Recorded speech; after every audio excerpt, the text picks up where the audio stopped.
Тэгэхээр энэ хамтын асуудал гэдэг ягаад ингэ гişүү дахин тавиад асуудал ингэ хандаад байгаа вэ гэхээр яг харахгүй манай нийгмийн одоо зорилтод за бас эмзэг гэж хэлж болох үз ийм одоо бүлгийн асуудал байгаамаа. Энэ хүмүүс бол одоо зүгээр одоо мөнгө өгөөч ээ. Миний зээлийг одоо тэглээд өгөөч гэдэг ийм зүйл тавиагүй. Өөрт нь олгож байгаа ганцхан боломж нь тэтгэврийн зээлийн одоо асуудал байгаа. Дээрэс нь бид нар бол тэтгэврийн олигтой одоо нэмж чадахгүй байна. Тэр Япон, тэр барууны орнуудын хийсэн судалгаа гэдэг чинь тэдний нөхцөл шал өөр байна.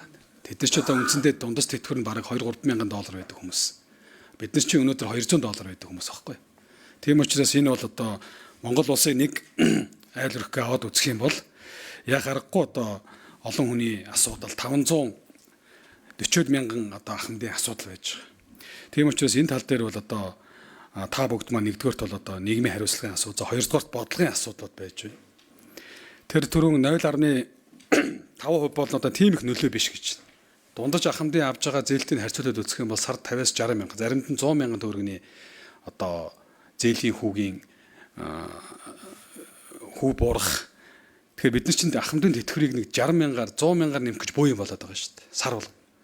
Энд чинь өөрөө ахмадууд бол их юм байхгүй. Тийм учраас тэр 50% 150% гэж байгаа. Жирийн зээлүүд нь 100% гэж яхад 150 болгоод тавьчихсан. Би бол одоо энийг бол одоо магадгүй өөр эрсдэлтэй баахан зээлүүдийн эрсдлийг ахмадуудад өөрүүлээд байгаа болов уу гэж харж байна. Тийм учраас бол одоо энийгээ бол нэгдүгээрт бол Монгол банк маань эргэж авч үзээ 100% болгоцгоо их тайван ерөнхийлөгчөө Монгол мөнгөний бодлогынхаа зөвлөлөөр энэ чинь бол бас арилжааны банкудад хүүгээ бууруулах зээл яах боломж бас гарч штэ зардлаа бууруулах. Хоёрдугаарт заавал байлгах нөөцийнхээ хэмжээг бол бууруулж байгаа. Энэ тал дээр бол одоо тодорхой зорилттой бүлэг гэдэг үгдээд. Эн чинь өөрөө ахмадын тэтгэвэр өөрөө онцгой төрлийн нэг талаараа бол төр өөрөө баталгааг налиадын гаргацсан байхгүй энэ хүмүүст чинь. Цалин бол өөрөө үл тэр хүн ажилгүй болоод төлөхгүй байх эрсдэлтэй байдаг бол тэтгэвэр бол тэр хүн амьд байвал төлдөг. Одоо бүр өвлүүлэх за тодорхой хэмжээг нь хэрэгжилж болох ч гэдэг юм уу. Ийм зүйлүүдийг нь бол бодлогоороо нийгмийн даатгалын хуулиар оруулаад өгсөн байж байгаа. Тийм учраас бол энэ тал дээр бол одоо та бүгд маань арга хэмжээ аваач гэдгийг бол хэлмээр байна. За дээрэс нь тэр ахмадуудын зээлийн төрлүүдийг нэмэх юм бол энэ зөвхөн тэтгэврийн зээл гэж одоо ингээд заавал 36 гэдэг юм байхгүй. Энэ төрлүүдийг нэмээд өгөөч гэдэг дээр бол одоо би арилжааны банкуд бол Монгол банк маань судалж байгаа боломжтой л гэж тавиад байгаа. Гэхдээ яг бодит байдал дээр ахмадууд бол олдохгүй байна. За арилжааны банкуд маань 36 сар болонгоо шууд даблтаа төсч нэтэр гэдэг бас шууд арифметик механик тийм тооцоо хийж болохгүй л. Зарим нь бол яг нэг үг хэлэхэд бол ингээд 24-ийг авчихсан хүн маань 4 сарыгаа төлөөд буцаага дахиад 4 сарыг авчмаар аваад байдаг. Нэг талаар бол эрсдэлд орсон үнэн. Тэгээ энэ нэг циклээс гарах хугацаа хэрэгтэй байна гэдэг.